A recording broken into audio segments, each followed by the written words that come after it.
Bom, eu vou começar já. Vamos fazer a aula 2 e a aula 3 agora, no vídeo. A aula 2, então, começa com Sócrates. Vamos falar sobre Sócrates e Platão. Sofistas, daí Sócrates e Platão. Deixa eu compartilhar a tela com vocês. Dos slides. Isso. Espera aí. Gente, vejam seus microfones aí.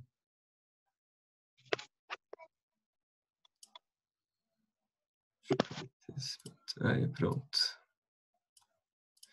Ok. Então, como eu falei para vocês, o Sócrates é um filósofo tão importante que ele é um marco na história do pensamento filosófico, né? Pré-socráticos e pós-socráticos. Mas, para a gente entender esse momento aí, vamos se atentar mais uma vez à questão de Atenas ter sido um expoente, uma metrópole muito importante nesse momento, tanto em questões políticas como cultural, social também. Foi um momento em que 10% ali da população poderia participar da política, e isso era muito para uma sociedade que, né, como a gente estava comentando lá, considerava como cidadão, né, ou seja, apto a estar na política, apenas aqueles homens com mais de 21 anos, livres, né? Então, assim, Atenas era um centro cultural e político muito importante. Essas transformações fizeram com que a democracia ateniense se tornasse bem importante e bastante atrativa para muitas pessoas, né? E aí, as preocupações da filosofia, elas deixam de ser aquela sobre a origem de todas as coisas, né? Será que existe uma substância que é o princípio de tudo? Na verdade, agora, conforme essas transformações políticas e sociais foram ocorrendo, é o ser humano que passa a ser o centro das preocupações, né? O ser humano, a sua relação, a sua vida em sociedade, a moral, né? Qual que é o comportamento eticamente correto, enfim.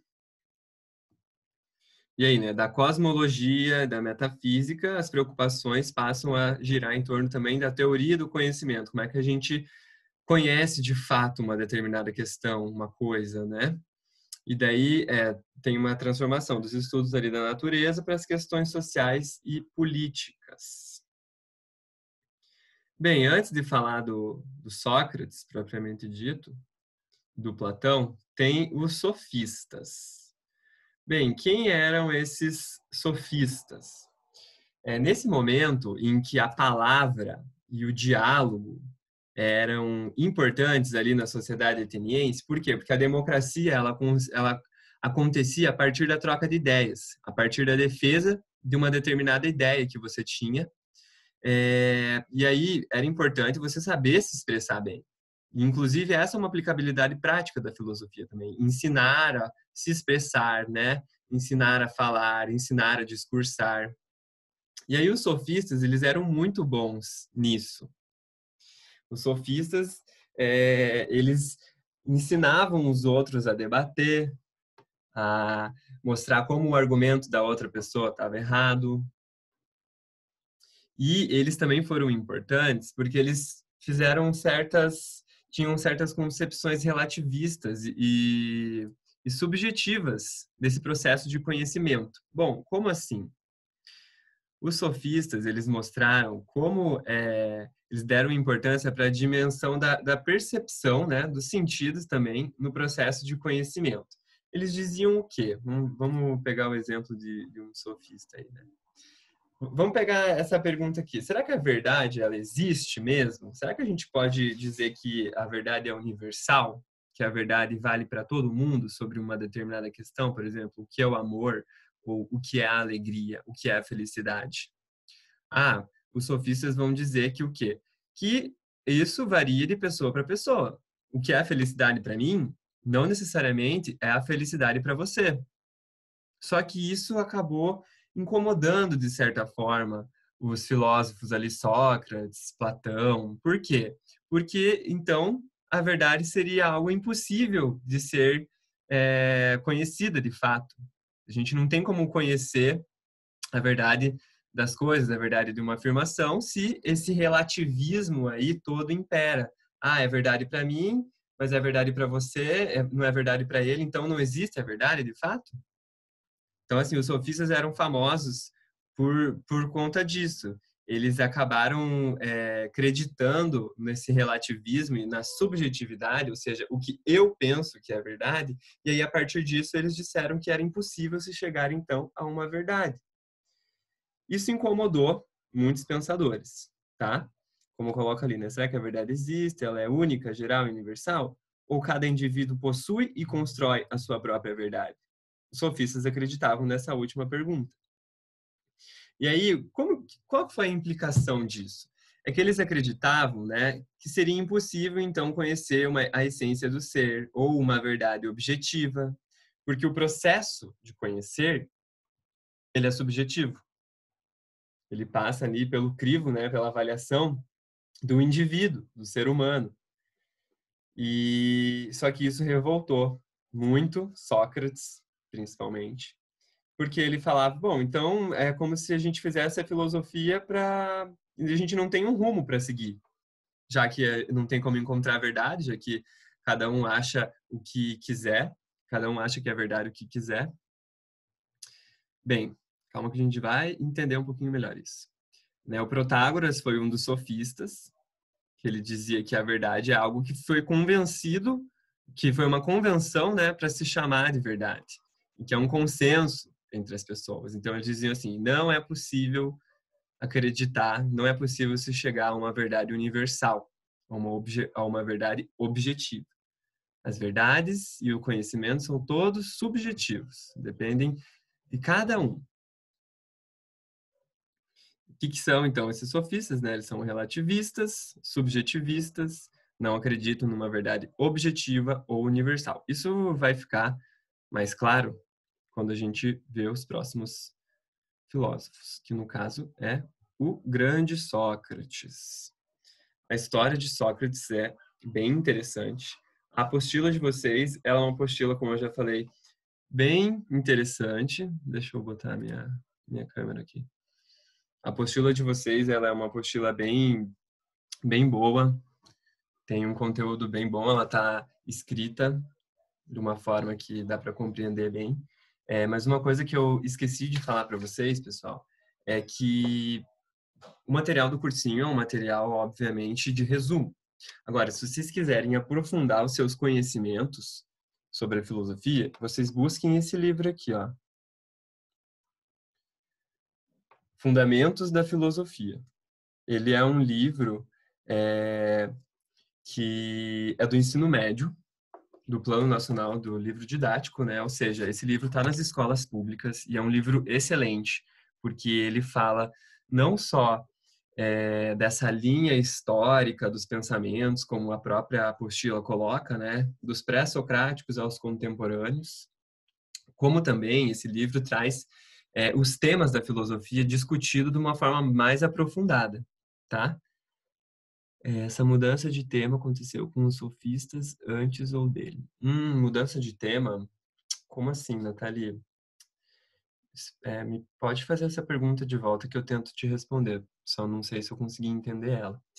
Mas, enfim, esse livro aqui, ele é muito bom. E vocês podem me perguntar assim, nossa, professor, mas você está me indicando um livro do ensino médio para eu estudar para o vestibular? Sim, eu estou indicando um livro do ensino médio porque esse livro é, de fato, excelente. E se vocês já foram olhar no conteúdo programático da UFPR, da disciplina de filosofia, vocês vão ver lá que os conteúdos que o vestibular pede, eles são todos pautados no que o Estado do Paraná ensina na filosofia dentro das escolas públicas. Então, eles não vão pedir nada além do que está nos livros didáticos. Entendeu, gente? O material do cursinho é um material de apoio, é um material que faz uma revisão, um material muito bom. Só que se você quiser se aprofundar em algum tema maior da filosofia, pode procurar esse livro aqui, Fundamentos da Filosofia do Ensino Médio, ou mesmo qualquer outro livro didático que você tenha aí na sua casa ou na escola. Tá, gente? Agora não tá dando para ir para a escola, né? Mas se vocês tiverem um livro aí em casa, deem uma olhada. E isso vale para sociologia também, tá? Vamos lá, voltar aos slides. Sócrates. A história de Sócrates é bastante interessante. E o método dele, né, também é muito interessante, porque assim, o Sócrates, ele não estava preocupado em trazer respostas para as pessoas. Não era essa a questão de Sócrates. Ele acreditava no processo do conhecimento, que o processo do conhecimento se dava muito mais a partir das próprias perguntas sobre uma determinada questão, tá? Então, assim, mais importante para a gente aprender sobre algo é fazer as perguntas corretas do que dar as respostas certas, entendeu? Tanto que ele foi dito como o mais sábio dos homens, né? E por que ele foi dito como o mais sábio dos homens? Porque ele disse essa frase aí: só sei que nada sei. O conhecimento, né, era algo tão vasto, era algo tão complexo para ele, que ele se colocou como um humilde ser que não era capaz de entender nem 1%, talvez, das coisas do mundo, né? E aí, o que é importante sobre o Sócrates? Primeiro é importante a gente ter em mente agora que são três filósofos, um seguido do outro, que é importante. Sócrates, Platão e Aristóteles. Começamos com o Sócrates, tá? Depois, o Sócrates ele vai ser o mestre do Platão e o Platão vai ser o mestre do Aristóteles, tá, pessoal? É uma linha, tá? Cada um estudou com o outro. Sócrates é o primeiro deles. Sócrates era uma pessoa humilde, que conversava com todo mundo, não se preocupava em ensinar para escravo, ensinar para cidadão. Ele falava com todos. E ele era conhecido por estar nas praças, né, fazendo seus discursos. E é aquilo que eu falei para vocês. O método dele é o método da dúvida, o método das perguntas, né? Ali, as perguntas corretas nos aproximam da verdade, mais do que as respostas. E aí, o que acontece? Ele não ensinava nada. Ele usava aquilo que a outra pessoa já sabia sobre um determinado assunto para mostrar para ela como o conhecimento prévio dela estava equivocado, como o conceito que ela fazia daquela questão estava equivocado. E eu acho isso muito interessante, usar, né, aquilo que a outra pessoa já sabe para ensinar ela.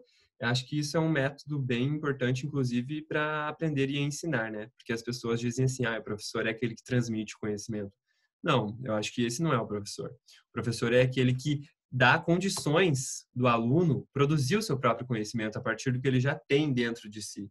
Porque vocês não são seres, uma folha em branco e a gente vai lá desenhar e pintar vocês. Não. Na verdade, vocês têm muitas vidas, muita vida, muita pergunta, vocês reagem às questões, e enfim. Mas vamos lá, vamos dar continuidade.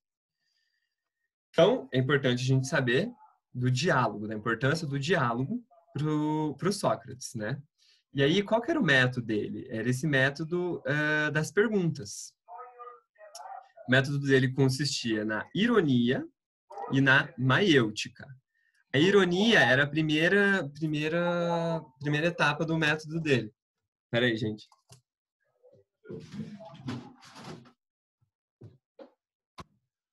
Aí, eu voltei.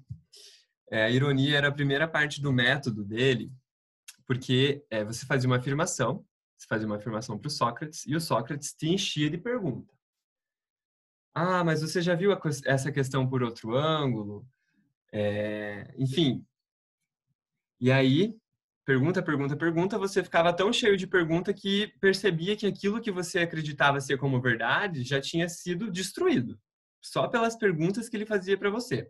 E daí o segundo era a maiêutica. A maiêutica é o nascimento de novas ideias, tá? Então, o método dele é ironia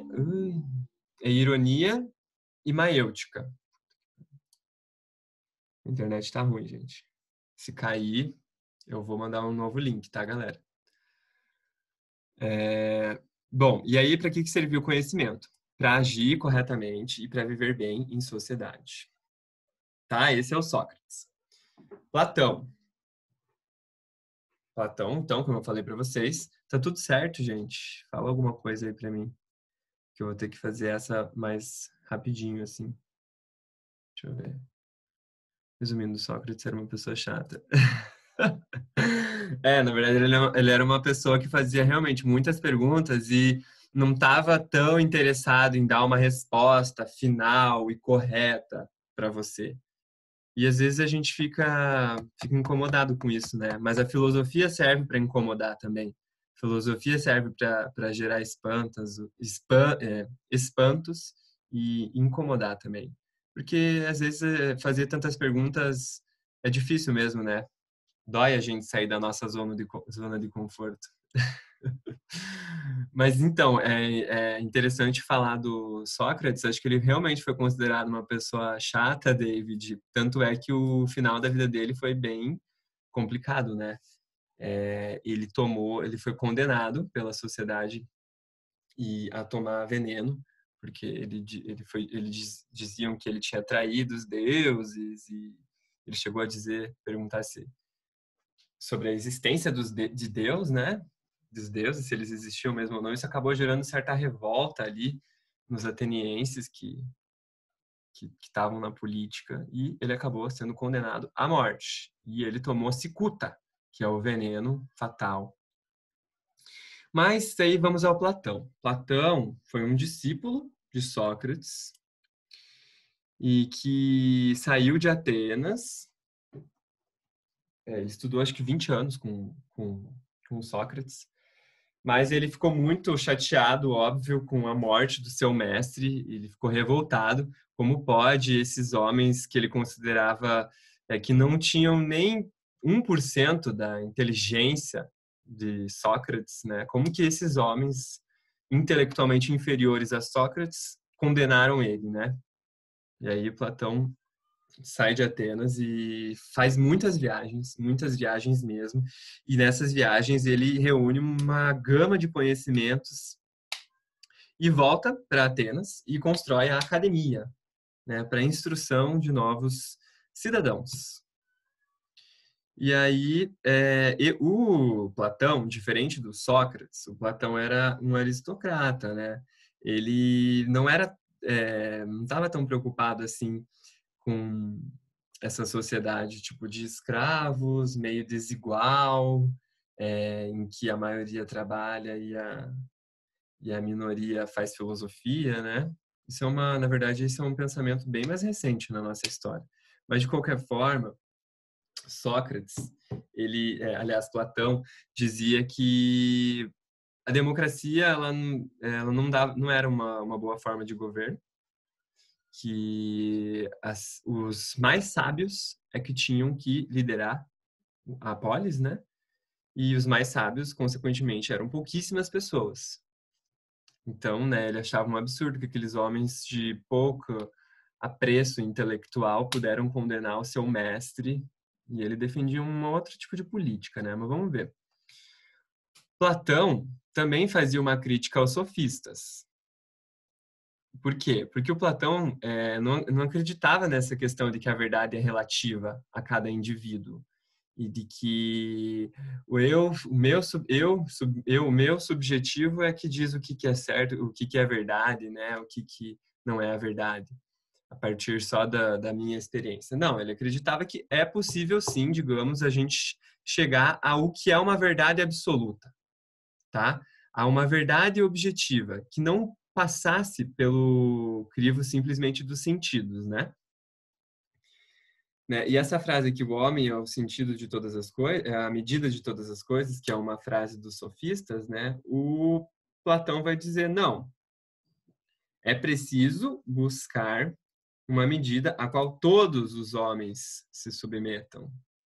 Vamos ver quem falou no chat. Que Platão considerava uma pessoa sábia. Vamos ver. Vamos ver se eu consigo responder essa tua pergunta aqui ao longo dos slides.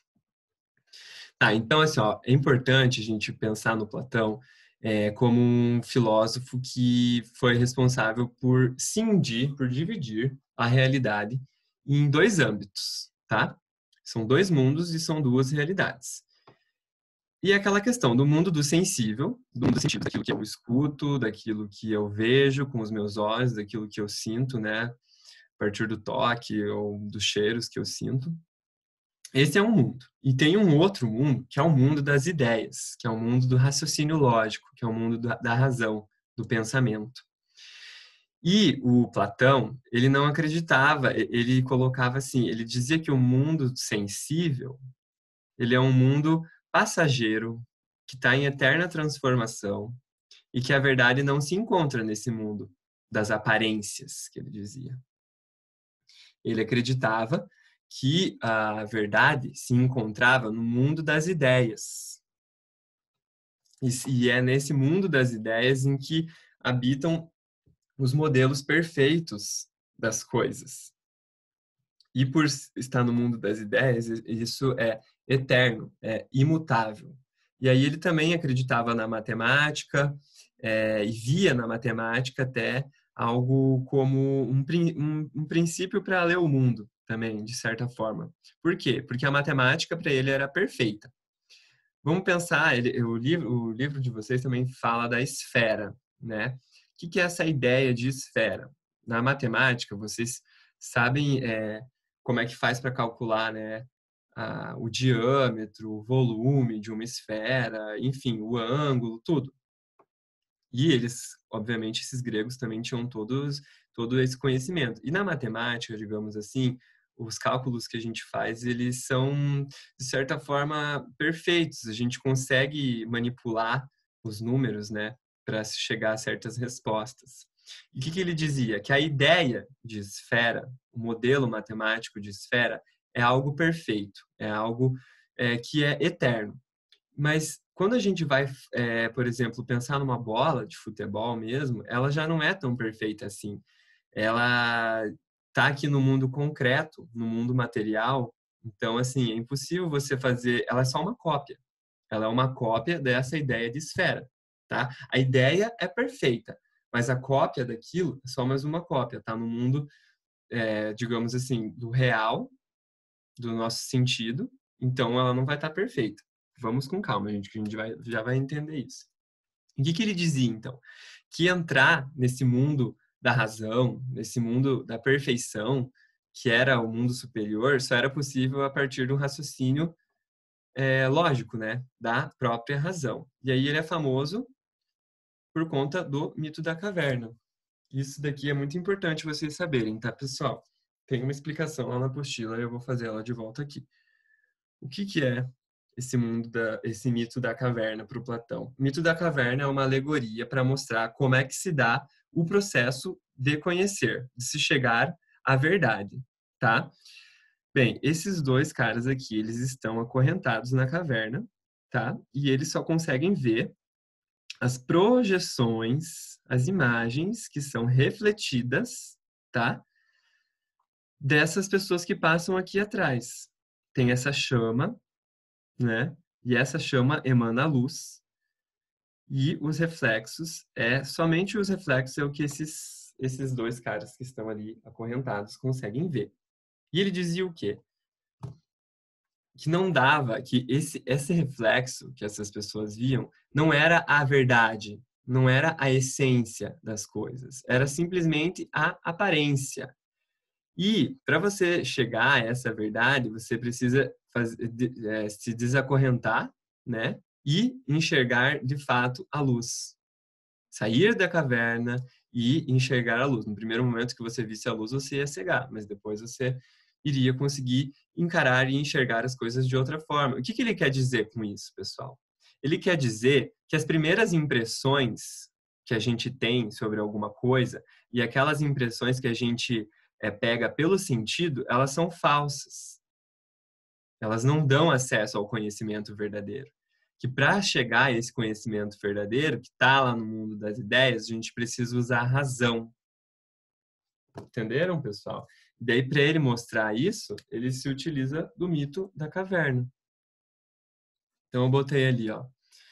O caminho da verdade e do conhecimento demanda apreender o que está por trás da aparência, né? Ou seja, ver a essência.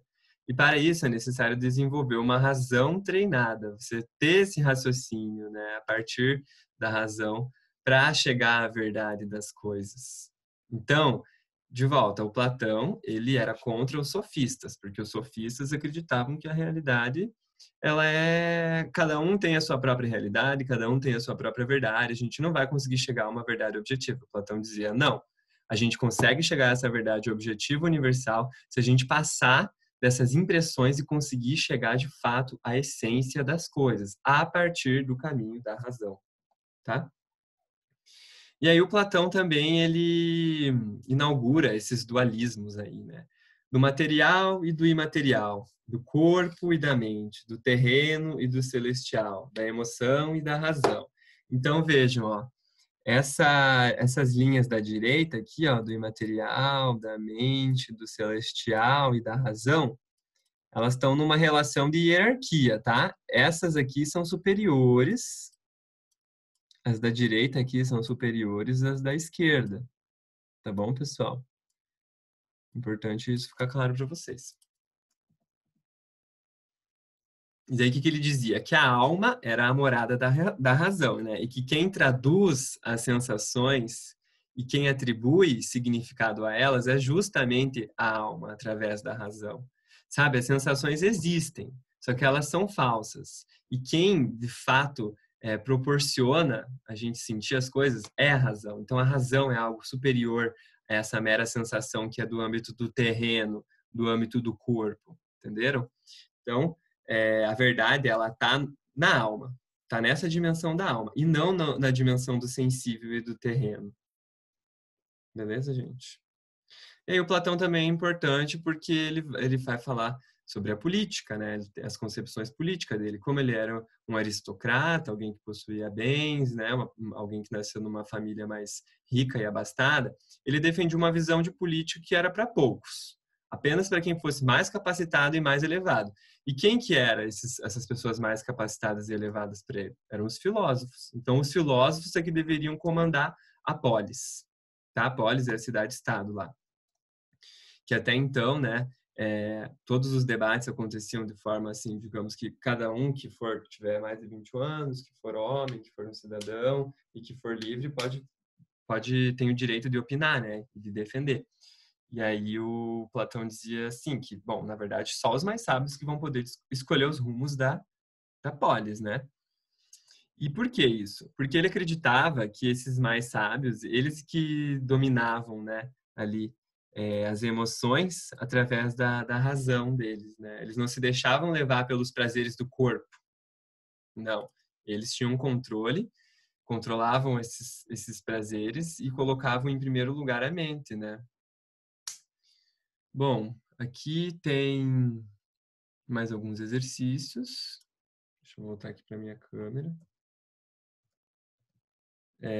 Eu coloquei ali uns exercícios importantes para vocês.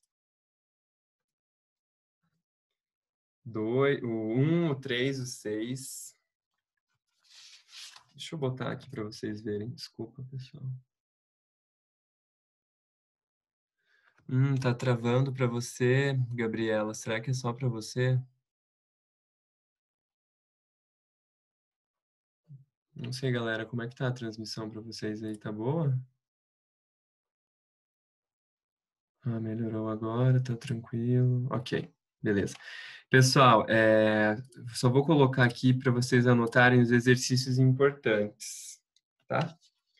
Anotem aí. O ideal é vocês fazerem todos, tá? Mas esses que eu coloquei aí são os que eu considerei importantes. Beleza? Eu vou dar continuidade aqui para falar do Aristóteles. Talvez a gente consiga finalizar em um vídeo só, fazer 3 aulas em um, porque depois eu vou ter que colocar isso no YouTube, tá, gente? E aí se eu acabar tendo que fazer muitos vídeos, eu não sei se vai ficar mais complicado para mim. Tá. Vamos dar uma respirada, né, gente? Já tem que tomar uma água aqui. Mas tá tudo certo para vocês, galera? Tá dando para entender, assim, como é que tá sendo essas aulas online aí? Tá tranquilo? Anotem as dúvidas de vocês, que depois a gente pode marcar um encontro por aqui mesmo para eu responder. Façam os exercícios e, assim, principalmente quem for tentar cursos que precisam da filosofia para a segunda fase, é bom fazer uns exercícios dissertativos que tem na apostila. E aí, vocês podem mandar para mim, porque eu vou corrigir, tá? Eu vou corrigir para vocês e comento e tal. Beleza? Quem for fazer, por exemplo, direito, ó, se bem que ainda não saiu as disciplinas específicas que vão ser cobradas na segunda fase de cada curso. Porém, se a gente for pegar a partir, pelo ano passado, cursos, por exemplo, como psicologia, como direito, cai a filosofia na segunda fase.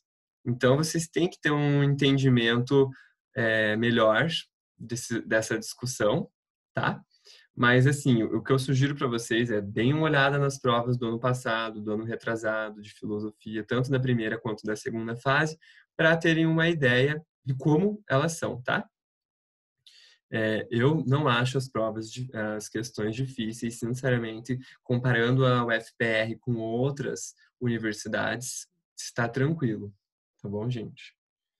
Vamos lá para a aula 3, então. A aula 3, eles pegaram uma aula inteira só para falar do Aristóteles. Deixa eu dividir a tela com vocês. Tá? É uma aula inteira só para falar do Aristóteles. Então, significa que esse é um pensador bem importante, né?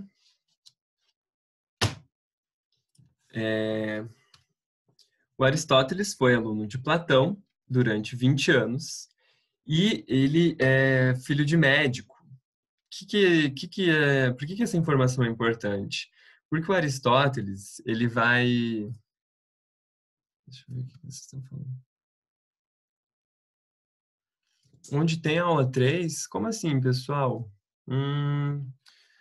Deixa eu pegar a minha apostila aqui para mostrar para vocês. Pessoal, nessa aula 3 de vocês não é essa daqui? Qual material que vocês têm, gente? Isso, na apostila 2, isso. Peguem a apostila 2 de vocês, pessoal, que essa aula 3 está na apostila 2. Obrigado aí, Fátima. Isso, obrigado, Fátima. Aristóteles, na apostila 2, aula 3. Deixa eu voltar lá, dividir a tela.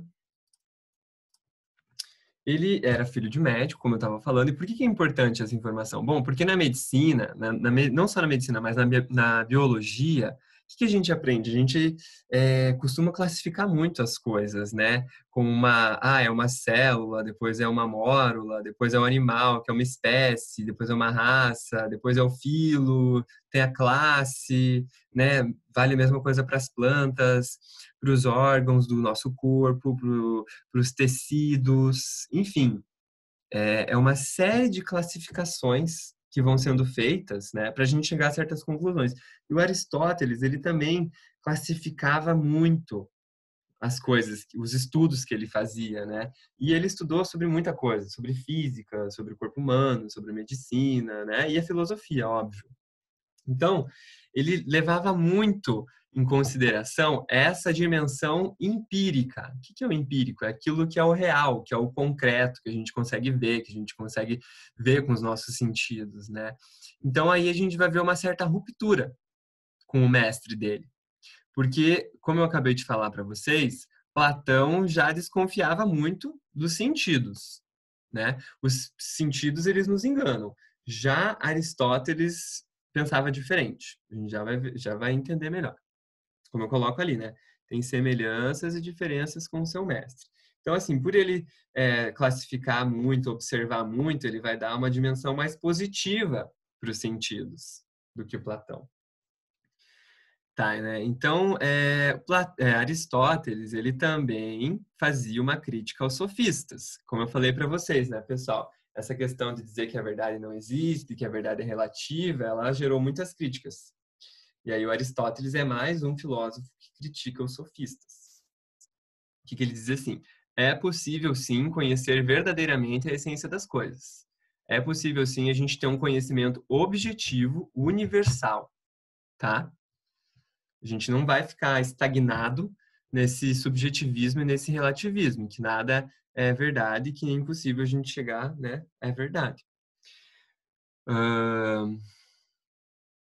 Que mais que o Aristóteles dizia?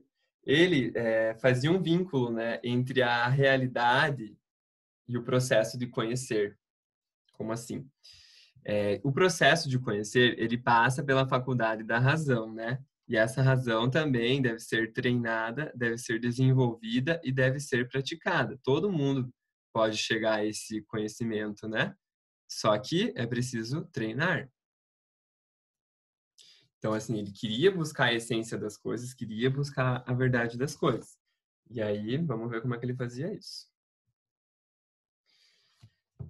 Ele, como os outros colegas dele, acreditava que a filosofia tinha por objetivo um bem maior, tá? Ninguém fazia filosofia por fazer filosofia. Não, fazia filosofia para poder viver bem consigo mesmo e para poder viver bem em sociedade, tá? Aristóteles, ele acreditava nesse estado da graça, né? Que era o que ele considerava a felicidade. A gente pode chegar a esse estado da graça, mas só que o único caminho que a gente consegue acessar ele é a partir da reflexão racional.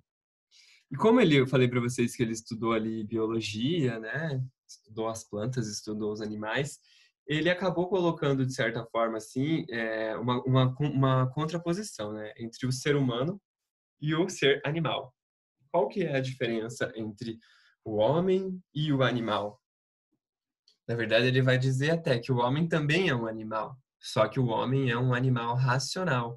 É o único que utiliza da razão, do intelecto, para viver a sua vida, né? É o único que necessita disso para viver. E ele também compartilhava dessa ideia do Platão e dos outros filósofos do passado, que existiam esses dois mundos aí, né? O mundo sensível e o mundo inteligível. Porém, é importante a gente perceber, e é isso que cai mais na prova, né? Nas questões, que Aristóteles não dizia que o mundo do sensível, que os nossos sentidos, eles eram sempre enganadores para se chegar à verdade. Não. Na verdade, ele pensava o contrário de Platão, né? Que é possível, sim, a gente construir um pensamento racional e verdadeiro a partir dessas coisas sensíveis e concretas. Porque é na observação dessas coisas que a gente vai abstrair no pensamento e se chegar a uma certa verdade sobre aquilo. Mas então assim, o pensamento ele já começa ali, né, nas coisas sensíveis. Não é que as coisas sensíveis, o pensamento verdadeiro e o acesso ao conhecimento, né, ele já começa ali no mundo do sensível. Não é que o mundo do sensível atrapalha a gente a chegar nele, como dizia o Platão, né? Que o mito da caverna, os primeiros sentidos eles são mentirosos. A gente tem que ir além deles. E o Aristóteles dizia, não, essa realidade empírica já é o ponto de partida que a gente vai construir um pensamento racional e verdadeiro, né? Daí que ele dizia assim, a essência está nas coisas mesmas e não além delas. Então é importante que essa diferença entre Sócrates e entre Platão e Aristóteles fique bem entendida por vocês, tá, gente? E o que ele dizia? Que as coisas do mundo sensível não são apenas cópias do modelo do mundo das ideias, como Platão dizia, né? Que a perfeição se encontra aonde? Apenas no mundo das ideias. Que a única coisa perfeita é a ideia de esfera. Agora, quando a gente vai reproduzir a esfera, já é algo imperfeito, já é algo perecível, já é algo passível de ser transformado. Aristóteles não. Aristóteles dizia que o mundo da realidade não é uma mera cópia. A essência daquilo está ali mesmo. Bom, e daí, que ele pensava da filosofia também, em questões mais práticas, né? Que é o pensamento que move o conhecimento, que é a ética, né? O que é essa... A ética é a perfeição da razão. Ele entendia que o pensamento movia o conhecimento, que captava as coisas na forma genérica, né? E abstraía da sua essência, e essa abstração é que era captada pela razão, tá? Você olha algo, você faz observações sobre aquilo, você faz generalizações sobre aquilo, e essa generalização, esse raciocínio, é que você vai conseguir captar pela razão, né? E aí, por quê razão? Qual que é a importância da razão? Porque é a razão que vai fazer com que a gente haja da forma mais correta e agindo assim a gente vai estar perto da felicidade. Então, a ética, né, é a questão do comportamento correto e coerente. E ele falava da virtude e do vício. Bom, deixa eu ver. O que é a felicidade, gente? Será que a felicidade é só a gente seguir o prazer, os prazeres da nossa vida? Tipo, eu quero agora tomar um monte de Coca-Cola, ou, eu não tô afim de dar aula, vou, sei lá, ficar jogando videogame aqui, porque eu quero ser feliz, vou seguir os meus prazeres. Bom, o Aristóteles dizia, na verdade, que você está se deixando levar pelos seus prazeres, que é um vício, no caso, isso, né? E você não está sendo uma pessoa virtuosa. O que é ser a pessoa virtuosa? Quando você encontra um equilíbrio entre essas duas coisas. É quando você não se deixa dominar pelos seus prazeres, pelos seus desejos. Quando você tem um controle da sua vida. Então ele dizia o quê? Que a chave é o equilíbrio para a felicidade.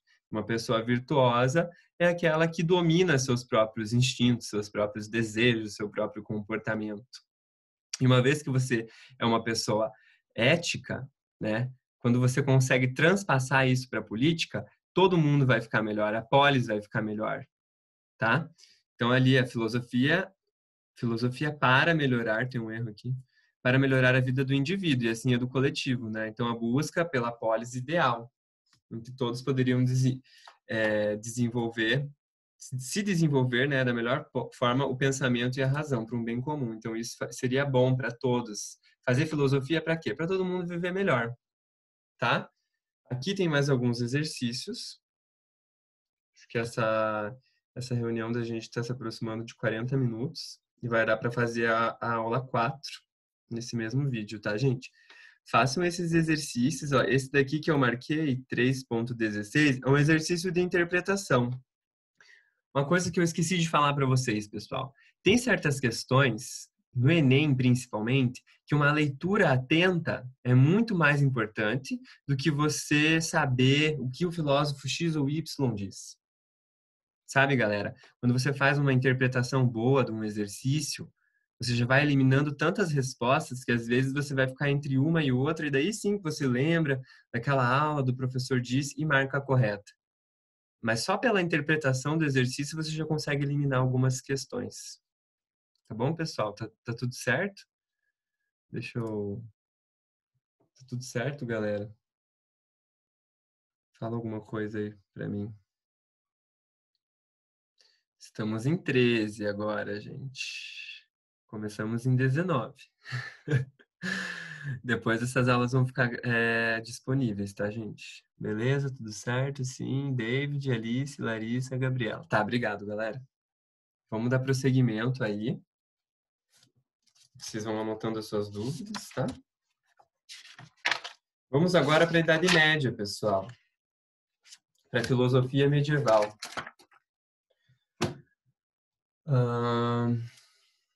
Deixa eu voltar a dividir a tela com vocês. Então, já, digamos assim, passamos os 6 séculos antes de Cristo e agora vamos para o nascimento de Cristo e para as grandes transformações que ocorreram ali na região de Atenas, né? Que vão desembocar no que a gente tem hoje aí da filosofia? Filosofia medieval. O que é? Primeiro, é importante, como eu tinha falado para vocês, compreender o contexto histórico. O que isso significa também? Que é outra coisa que eu esqueci de falar. Que a história, pessoal, é uma disciplina fundamental para a gente conseguir entender melhor a filosofia, tá? Então, assim, estudar bastante para a história vai te ajudar não só a compreender a filosofia, como a sociologia também. A entender o porquê dos autores estarem fazendo aquelas reflexões naquele dado momento. Quais eram as preocupações que eles tinham? Por que eles tinham aquelas preocupações? Então, assim, estudem muito a história, tá, galera? Qual que é o contexto histórico? Domínio do Império Romano de um vasto território aí, com Alexandre o Grande, depois outros e outros. E assim, o cristianismo nasce nesse momento, tá? E durante lá os 5 primeiros séculos ali depois de Cristo, né, também os ataques dos povos bárbaros ao Império Romano acabam trazendo várias novidades ali de cultura e eles têm que construir, fazer uma outra organização social e política, né, que é aquela questão dos feudos. Mas antes de chegar aí nesse século V, é a expansão do cristianismo. Gente, por que é importante isso? Porque essa Idade Média ela vai ficar marcada como um período em que a filosofia tentou fazer certas conciliações com a religião. É uma relação muito tênue aí que tem entre a filosofia e o cristianismo. E o cristianismo, ele nasce como uma religião, como a gente vai ver ali, uma religião da salvação. Num período de tantas incertezas, de tantas guerras, né, em que haviam escravos, a maioria da população era de escravos, né, que não tinham direito de decidir nada, que estavam lá só trabalhando. Quando chega o cristianismo, ele se expande de uma forma gigante na medida em que a salvação é para todos, né?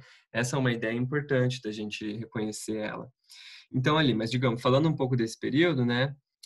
Tem a igreja, apesar de tudo, de todas essas guerras ali, não, principalmente depois ali do século V, depois de Cristo, ela acaba sendo uma instituição muito importante na Idade Média. E é a única representante da fé, né, uma única representante legítima da fé cristã, por um bom período na história do Ocidente. E algumas questões filosóficas desse período aí, né? É possível conciliar a fé com a razão? Será que é possível, gente? E a alma? A alma é superior ao corpo mesmo? É possível conciliar a religião com a filosofia?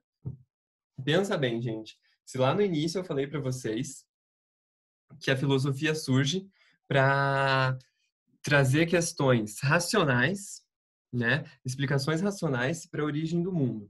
E eles abandonaram as explicações mítica-religiosas. E agora é como se fosse uma volta desse pensamento religioso, tendo que se relacionar com a filosofia. E aí, Deus existe, né? Mais uma questão ali que é colocada nesse período. E aí tem uma pergunta para vocês, né?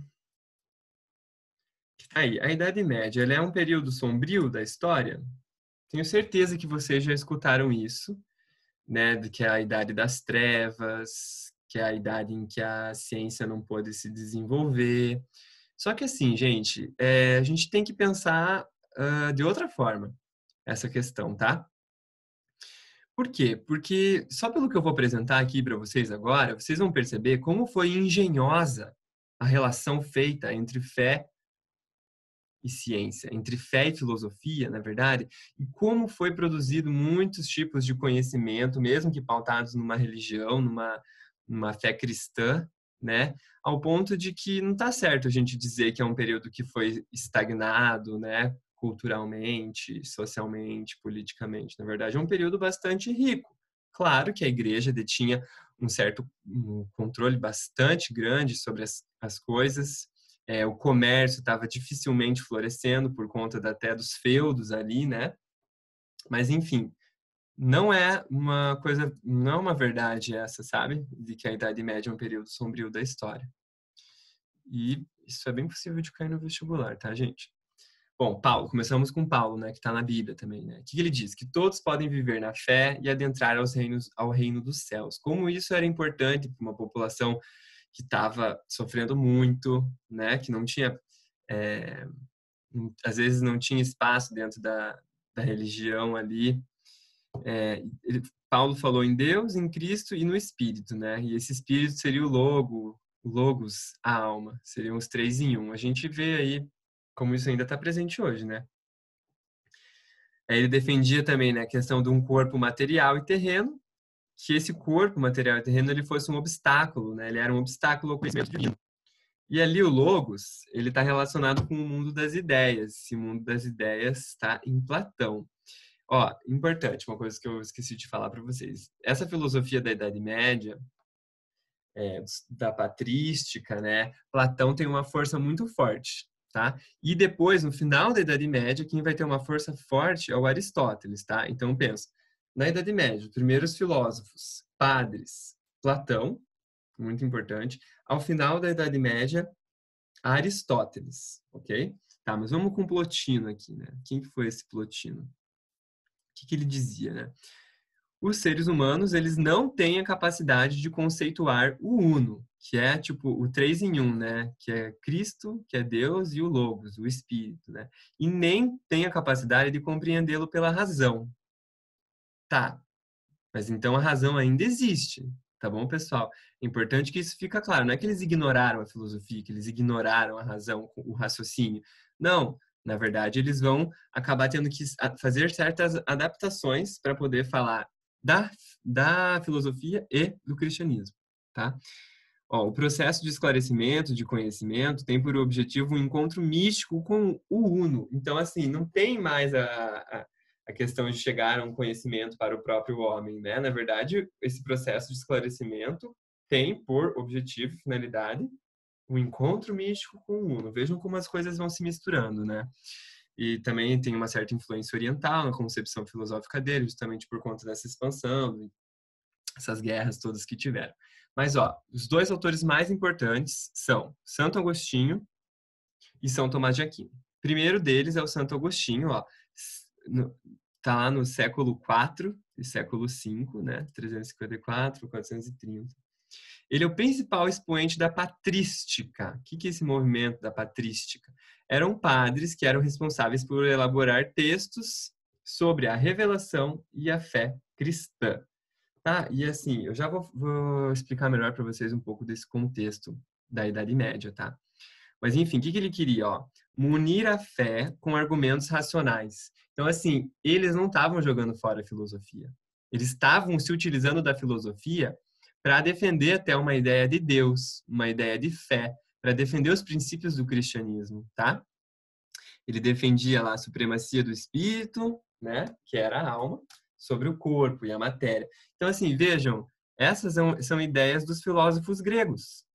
Então, assim, não tem como dizer que um é contra o outro, que um anula o outro. Na verdade, eles estão bebendo dessas fontes, principalmente de Platão aqui, né, para fazer a teologia deles, né? Porque nesse momento não se faz exatamente uma filosofia, mas uma teologia, um estudo de Deus, né? E aí o Santo Agostinho se perguntava, né? Como agir para a salvação da alma? Ó, Agostinho é Platão, tá? Agostinho e Platão. Santo Agostinho tem muita influência do Platão. Por que isso, né? Porque a verdade também era concebida como um conhecimento eterno e deve ser buscada intelectualmente no mundo das ideias. Só que esse mundo das ideias, para o Santo Agostinho, é o mundo do Logos, de Deus, né? Do Ser Supremo.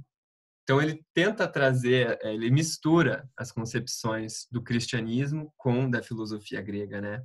Mas ao mesmo tempo, ele achava que para se chegar a esse mundo das ideias, esse conhecimento eterno perto de Deus, era preciso voltar-se para si mesmo. Ou seja, era o caminho do autoconhecimento, tá? O homem era capaz de fazer isso, mas com muito esforço. E aqui, né? Acima da ideia da verdade, porque lembram que o Platão, o mundo das ideias era um mundo perfeito para ele, né? E aí, Só que Platão, ele dizia assim, que a ideia de verdade era a suprema, né? Já Santo Agostinho, ele não podia deixar que a razão e a filosofia fossem superiores a Deus. Então, o que ele fez? Que acima, o que ele disse, né? Que acima da ideia de verdade só existia Deus. Deus, o Criador, né? E era o ponto de partida universal. Então, como eu falei, eles não estão excluindo a filosofia. Estão fazendo uma mistura, engenhosa, inclusive, né? Para falar de fé e filosofia. Daí que ele defendia? Que ele defendia a precedência da fé. Como assim? Olha só que interessante. É preciso crer para compreender alguma coisa. Ou seja, a fé, ela ilumina os caminhos da razão, tá? A razão sem a fé não serve para nada, tá? Mas a gente não pode jogar fora a razão, então, por completo. A gente pode usar a razão e mesmo usando a razão, não precisamos renegar a Deus, tá? Esse é o esforço desses filósofos da Idade Média, que eram santos, né? Que foram considerados santos, inclusive, depois pela Igreja Católica. Beleza? Ele falou do livre-arbítrio também, que ele dizia assim, bom, Deus criou o mundo, mas então Deus criou a maldade? Essa é uma pergunta que a gente escuta até hoje, né? Mas e como é que ele fez para responder isso? Falou do livre-arbítrio e do pecador. Ó, o pecador é aquele que sobrepõe o corpo à alma e deixa-se levar ou escolhe os prazeres ao invés da busca pela elevação da alma, né? Então, assim, ó, ser livre é servir a Deus, pois o prazer de pecar é escravidão. Então, assim, ó, o mal existe, mas não porque Deus criou, e sim porque o homem peca, porque o homem escolhe pecar. Beleza, gente?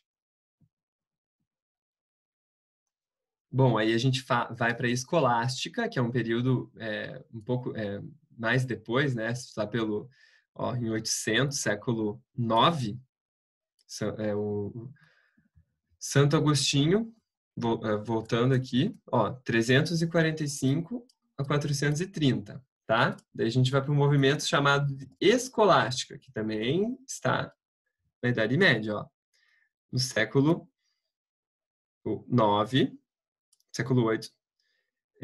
Carlos Magno, rei dos francos, coroado imperador do Ocidente em 800 pelo Papa Leão III, organizou o ensino e fundou as escolas ligadas às instituições católicas. Com isso, a cultura greco-romana, em boa parte guardada nos mosteiros, voltou a ser mais divulgada, passando a ter influência marcante nas reflexões da época. Tá, o que isso quer dizer, gente? Que esse Carlos Magno, século VIII, tá, gente? Ó, século VIII. Eu dei uma engasgada aqui, mas isso é importantíssimo vocês saberem, tá, pessoal?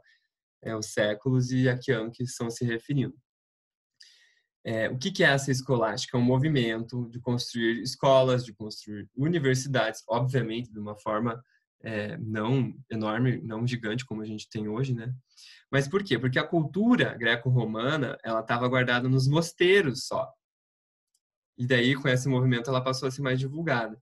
Ó, eu acho interessante falar agora, para a gente entender melhor esse momento, no livro O Nome da Rosa. Deixa eu pegar aqui.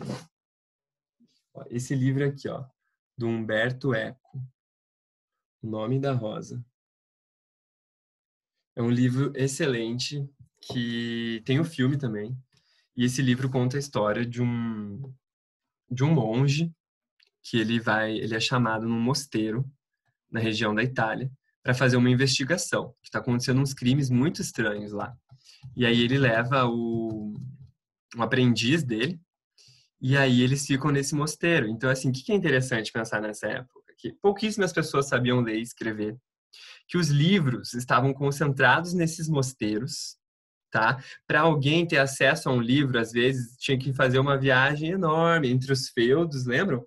Enorme, correndo perigo para chegar lá no mosteiro, para daí fazer a cópia desse livro e trazer essa cópia para o seu mosteiro. Esse livro é interessante porque ele fala da relação entre a filosofia, entre a igreja, entre a política, entre a ciência. Vale a pena, tá, gente? Tem um filme também. O livro é bem melhor.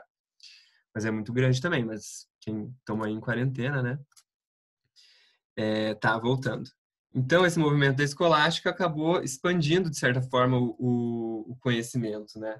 O que eles estudavam? O trivium, gramática, retórica e dialética, e o quadrivium, que é a geometria, aritmética, astronomia e música, tá?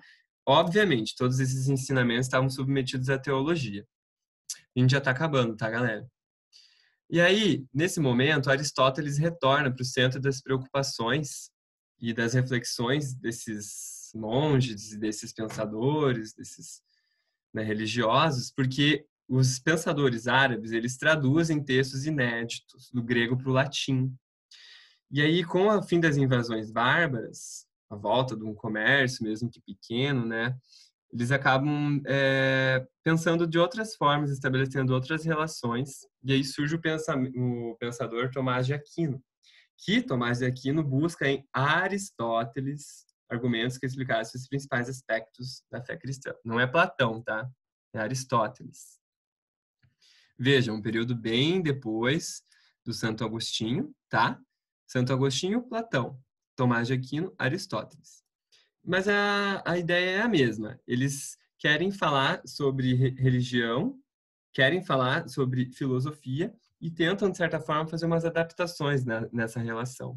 Ele diz que a filosofia é diferente da teologia e que, sim, a filosofia se submete à religião, mas nem por isso a gente tem que deixar de fazer filosofia. Bem, ele também acreditava que a realidade e o ser podiam ser conhecidos pela via da razão, tá, gente? Era necessário essa via, só que ela não era o suficiente. A gente ainda precisava da fé.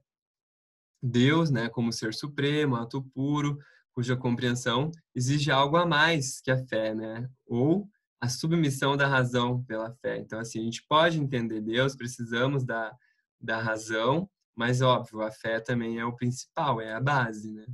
Então, a filosofia aqui, gente, é como um suporte para compreender as verdades reveladas da teologia. Estamos quase acabando. E aí, como o próprio Aristóteles, o Tomás de Aquino acreditava que o quê? Que o processo de conhecer se dava do real, ou seja, do sensível, para as ideias, que era o mundo do abstrato. Então, ele não pensava naquela distinção, né, de original e cópia, que o original era o perfeito e a cópia era o imperfeito. Mais ou menos como o próprio Aristóteles acreditava. Interessante, o importante desse pensador aqui, que cai nas provas, né, nas questões, é que ele acabou criando provas da existência de Deus, que é uma coisa bastante atual, né? Ah, Deus existe, mas como é que a gente prova isso? É possível provar a partir de argumentos racionais ou só a fé que prova a existência de Deus?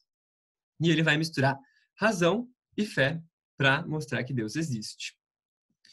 Ah, ele fundamenta a existência de Deus no mundo e na experiência, que é bastante interessante. A forma de conceber a existência divina, né, a partir de um raciocínio lógico e filosófico, como eu falei. E aqui, ó, se existe o efeito, que é o mundo, existe uma causa, que é um ser transcendente, que seria exatamente quem? Deus. E aqui eu trouxe duas provas da existência de Deus, tá? Na apostila tem mais. A primeira prova é o que ele chama de primeiro motor, né? Que é assim, tudo aquilo que se move é movido por outro ser, e sucessivamente.